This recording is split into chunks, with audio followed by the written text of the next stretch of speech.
वहीं छाव को भी ली के ऊपर काफी ज्यादा गुस्सा आ गया था। वो ली को मारने के लिए उस पे अटैक करता है, लेकिन ली उसके अटैक से काफी आसानी से बच गया। वो ली के सामने काफी धीरे लग रहा था। उसको अटैक से इस तरह बचता हुआ देखकर छाव कहता है, सच में तू काफी ज्यादा फास्ट हो गया है, लेकिन तू इस बार बच नहीं सकता। इतना कहकर वो ली को किक मारता है, लेकिन ली उससे भी तेजी से उस अटैक को डॉच कर देता है। ली मन में कहता है, जिस तेजी से मैंने बक को मारा था उसके हिसाब से तो ये काफी ज्यादा धीरे है। वहीं छाव गुस्से से लाल हो चुका था, क्योंकि ली उसके हर अटैक को डॉच कर रहा था। वो दोबारा ली को पंच मारते हुए मन में कहता है, ये तो एक माइनर है जो एक माइनर के तौर पर काम करता है। इसे तो ई रैंक अवेकनर से भी कमजोर होना चाहिए। मैं यहाँ डी रैंक पर होने के बाद भी आखिर इसे क्यों नहीं मार पा रहा हूँ। इसे तो मेरा एक मुक्का भी नहीं लग रहा। यहाँ पर ली दोबारा उसके अटैक से बचते हुए अपने शैडो एनर्जी को रिलीज करता है। उसने छाव के हाथ को पकड़ लिया था। फिर छाव ऊपर उछलकर अपने दूसरे हाथ से उस पे अटैक करने लगा। वो ली को कहता है, तू तो एक माइनर है, तुझे तो जल्दी से किसी बिल में छुप जाना चाहिए। फिर ली उसे मुंह तोड़ जवाब देते हुए कहता है, तो फिर तुझे भी इसी तरह रस्सी से बंध कर जमीन पे रहना चाहिए। इतना कहकर वो छाव को सीधा जमीन पर पटक देता है। छाव दर्द से चिल्लाने लगता है। सुकी भी वहाँ आके छाव को उठाने में मदद करने लगती है। वहीं ली हंसते हुए कहता है, लगता है हमारे मास्टर छाव एक कुत्ता बनना चाहते हैं। ली को अपने बारे में इस तरह कहते हुए छाव को उस पे और भी ज्यादा गुस्सा आ गया था। वो ली की तरफ भागते हुए कहता है, लगता है तू जिंदा नहीं रहना चाहता, लगता है तू माइनर होने से अपनी जिंदगी से थक गया है। तो ठीक है, मैं तेरी मरने में मदद करता हूँ। वो कुछ कर पाता उससे पहले ही वहाँ पर उनका ऑनर वान डाके आ जाता है, जो डी रैंक अवेकनर होता है। वो उन दोनों को रुकने के लिए कहता है। छाव उसकी बात सुन के रुक जाता है। वान डाके छाव को कहता है, भले ही तुम भरोसेमंद मेरे कस्टमर हो, लेकिन इस तरह तुम मेरे क्लब के अंदर फाइट नहीं कर सकते। फिर सुकी ली की शिकायत करते हुए कहती है, इस बेकार लड़के ने यंग मास्टर छाव के तलवार को तोड़ दिया और इसी की वजह से यहाँ फाइट हो रही थी। वान डाके ली के बारे में सुनकर ली को कहता है, क्या सच में तुमने छाव के तलवार को तोड़ दिया? ली उससे कहता है, मैंने उसके तलवार को नहीं तोड़ा, बल्कि उसने अपने तलवार से मेरी तलवार तोड़ने की कोशिश की और इससे उल्टा उसका ही तलवार टूट गया। इसमें मेरा कोई कसूर नहीं है। वान डाके छाव से कहता है, क्या यह लड़का सच बोल रहा है? वो उसके काफी करीब चला जाता है, क्योंकि वो दोनों ली को लूटने का प्लान बना रहे थे। दरअसल उनको पता चल गया था ली की तलवार कोई मामूली तलवार नहीं है, इसलिए वो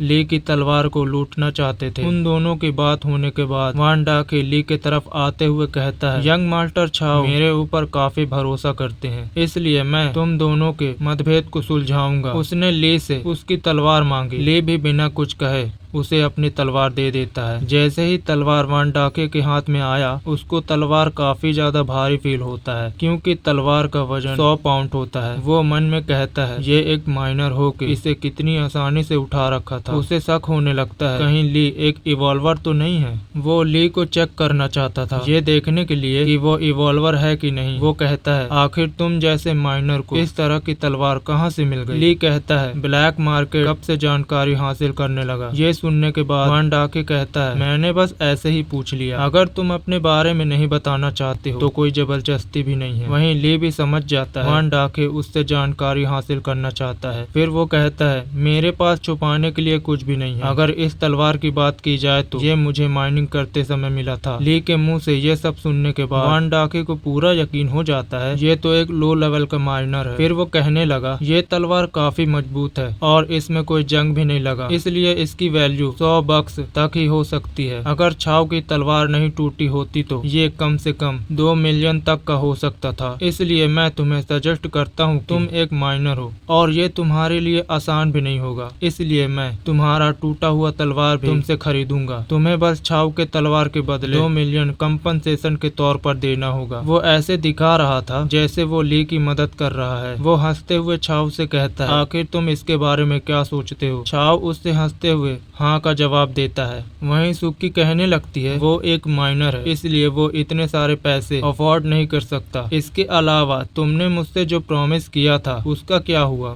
छाव उसको कहता है तुम बिल्कुल भी चिंता मत करो, हम उसकी तलवार छीन के उससे 2 मिलियन रुपए लेकर ही छोड़ेंगे। वो दोनों खुश होने लगते हैं। तभी वान डाके के 2 गार्ड ली के पास जाने लगते हैं। ली ने कहा तुम लोगों ने काफी अच्छे से प्लानिंग करके काम किया है। फिर वान डाके ने कहा आखिर तुम्हें इससे क्या प्रॉब्लम है। ली फिर अपने शैडो एनर्जी को यूज करते हुए कहता है यहाँ इससे बस मुझे ही प्रॉब्लम है, अब तुम्हें जल्द ही पता चल जाएगा तुम कितने गलत हो। तभी उनका एक आदमी जोर से दीवार से टकराता है। उसको देखने के बाद वान डाके काफी ज्यादा हैरान हो गया। अगर तुम यहाँ पर सामान तोड़ोगे तो तुम कभी भी इसकी कीमत नहीं दे पाओगे। तभी ली फिर दूसरे आदमी को किक मारते हुए उनकी तरफ फेंकता है जो सीधा छाव के ऊपर गिरने वाला था। छाव उसे किक मारते हुए कहता है लगता है माइनिंग करते करते तेरे पास ज्यादा पावर आ गई है। वहीं सुक्की डर के मारे चिल्लाने ही लगती है। ली कहता है अब मार खाने की बारी तेरी है। सुकी कहती है ये लड़का तो सच में स्टूपिड बन चुका है, इसको अब अकड़ दिखाना ही पड़ेगा। वहीं छाव अपने पावर को दिखाते हुए कहता है मानना पड़ेगा तेरी स्किल इतनी भी खराब नहीं है। और हाँ, कुछ लूजर को मारने के बाद तू मत सोचना कि तू मुझे भी हरा देगा, क्योंकि तू एक डी रैंक के अवेकनर के सामने अभी भी लूजर है। इतना कहकर वो काफी तेजी से ली को मारने की कोशिश करता है, लेकिन ली ने काफी आसानी से उसके हमले को डॉज कर दिया। फिर वो उसको एक पंच मार के पीछे फेंक देता है। ली के पंच से छाव के मुंह से खून निकल जाता है। फिर छाव काफी ज्यादा गुस्से में आ जाता है। आज तक मेरे पापा ने भी मुझे इस तरह से नहीं पीटा, इसकी हिम्मत कैसे हुई मुझे इस तरह से मारने की। वो ली को मारने के लिए अपने हाथ पर सारा एनर्जी इकट्ठा करके सीधा ली के ऊपर अटैक कर देता है, लेकिन ली अपने शील्ड बनाकर उसे बच जाता है। छाव का अटैक जल्द ही कमजोर होने लगता है। ली ने इनविजिबल शील्ड बनाया था जो छाव को नहीं दिखता। ये देखकर छाव काफी हैरान था। ली धीरे धीरे उसकी तरफ जाते हुए कहता है अगर तेरे बाप ने आज तक तुझे नहीं मारा तो मैं तुझे आज एक अच्छा सबक सिखाता हूँ,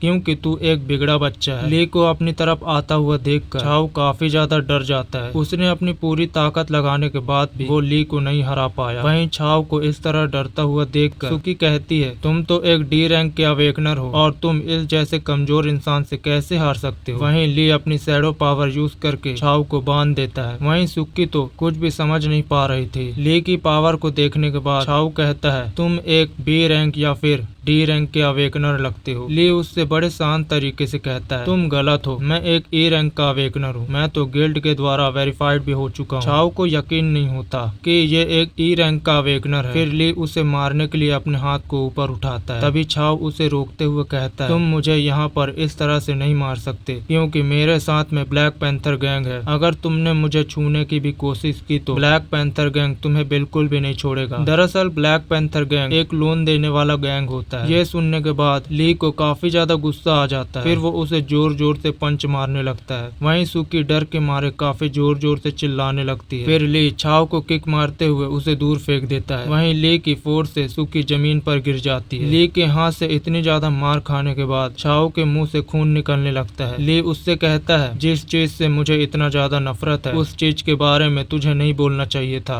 उतने में ही वान डाके ली के ऊपर पीछे से अटैक करता है, लेकिन ली अपनी पावर से उसे दूर फेंक देता है। फिर वो छाव की तरफ दोबारा जाने लगता है। छाव ली से इतना ज्यादा डर चुका था, वो अपनी गलती मानते हुए उसे 1 लाख रुपए ऑफर करता है और वो ली से दोस्ती भी करना चाहता था। ली उसके पास जाकर कहता है तो क्या तुम एक थप्पड़ के 2000 देना चाहते हो? फिर तो तुम और भी ज्यादा मार खाना डिजर्व करते हो। छाव ली से और मार नहीं खाना चाहता था, इसलिए वो ली को 1 मिलियन रुपए ऑफर करता है। ली उसे दोबारा अपने पावर से पकड़ते हुए कहता है क्या तुम ज्यादा इंटरेस्ट लेना नहीं पसंद करते? अब तुम अपना दाम खुद लगा सकते हो। जो मैंने तेरे को 50 थप्पड़ मारा था वो बस इंटरेस्ट था, अब मेन इंटरेस्ट लेने की बारी आ चुकी है। छाव मार खाने लायक बिल्कुल नहीं होता, इसलिए वो अपनी वीआईपी कार्ड निकाल कर ली को देता है जिसमें 5 मिलियन रुपए होते हैं। वो कहता है मेरे पास सिर्फ इतने ही पैसे हैं। उस वीआईपी कार्ड को देखने के बाद ली खुद से कहता है ये तो एमसी ग्रुप का वीआईपी कार्ड है, इसका मतलब एमसी ग्रुप का लोन लेने वाला इंसान यही है। अच्छा, ये मुझे माइनिंग पर जाने को फोर्स करता था। अगर मैं छाव को इस तरह छोड़ दूंगा तो और भी ऐसे लोग बाहर आएंगे, फिर और खेल में मजा आएगा। वहीं छाव वीआईपी कार्ड देते हुए कहता है, तुम मुझे मार मार के जान से ही क्यों न मार दो, तब भी मेरे पास इसके अलावा कुछ भी नहीं है। मेरे बाकी के पैसे ब्लैक पैंथर गैंग ने ले लिए, तुम बस ये समझो ये पैसे उसके असली मालिक को मिल चुके हैं। ली वीआईपी कार्ड लेते हुए उसे छोड़ देता है। छाव जोर जोर से खांसने लगता है। ली उस कार्ड को लेकर वहाँ से चला जाता है। तभी सुकी आकर छाव को जमीन से उठाते हुए उसका हाल पूछती है, लेकिन छाव काफी गुस्से में होता है। वो कहता है, तुम तो बोल रही थी वो बस एक माइनर है। सुकी कहती है,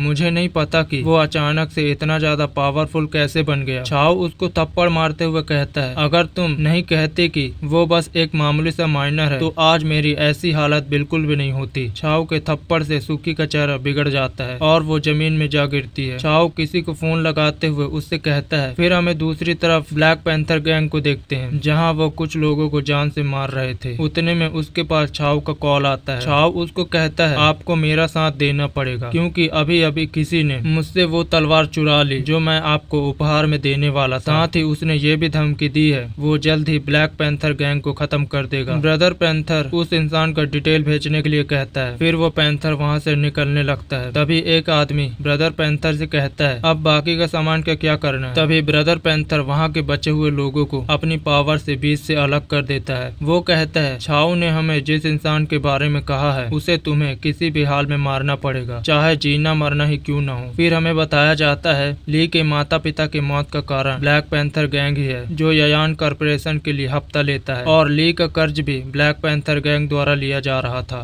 तभी ली मॉन्स्टर हंटिंग हॉल में दिखाया जाता है जहां वो खुद के लिए मिशन लेना चाहता था। एक आदमी उसके पास आके कहता है, क्या आपको कोई मदद चाहिए सर। ली उसको कहता है, मैं ई रैंक का अवेकनर और क्या मेरे लिए कोई सूटेबल मिशन मिल सकता है। ई रैंक सुनने के बाद वहाँ के सभी लोग उसका मजाक उड़ाने लगते हैं। एक लड़का कहता है, लगता है यहाँ पर एक ई रैंक का एक बच्चा आ चुका है। यहाँ पर सबसे लो मिशन भी डी रैंक पर होता है। लगता है ये खुद को मारना चाहता है। आखिर एक ई रैंक के अवेकनर ऐसे लाउडली बात कैसे कर सकता है। तभी वहाँ का मैनेजर ली को बाहर खड़े रहने को कहता है। मैनेजर कहता है, अगर किसी टीम को तुम्हारी जरूरत पड़ेगी तो तुम उनके साथ जा सकते हो। तभी वहाँ के लोग ली को कहते हैं, बाहर डोर के सामने गार्बेज खड़ी हुई है, तुम उसके सामने खड़े हो सकते हो क्योंकि एक कचड़ा कचड़े को ही सूट करता है। तभी ली के मोबाइल में एक नोटिफिकेशन आता है जहाँ उसके पैसे लोन के द्वारा काट लिए गए थे। अब ली के पास एक भी पैसा नहीं होता, लेकिन वो इस पे ज्यादा ध्यान नहीं देता क्योंकि उसकी पहली जरूरत मिशन को हासिल करना है। तभी वहाँ पर एक मिस क्वीन नाम की लड़की आ जाती है। उसके ऑरा से सबके पसीने छूट जाते हैं क्योंकि उन सब के ऊपर काफी वजन फील हो रहा था। सभी को लगता है जरूर ये बी रैंक की अवेकनर है। वहाँ कोई हिल भी नहीं पा रहा था। सभी लोग सोचने लगते हैं आखिर एक बी रैंक यहाँ किस लिए आई है। वहीं ली को उससे कुछ भी नहीं हो रहा था। वो अपने शैडो आई से देखते हुए मन में कहता है, इसके पास कितनी खतरनाक पावर मौजूद है, लेकिन ये एक नाजुक लड़की जैसी दिखती है। इसके अलावा उससे कोई मेडल सिस्टम नहीं दिख रहा है। क्या उसने इसको छुपा रखा है। फिर एक आदमी सभी लोगों को कहता है,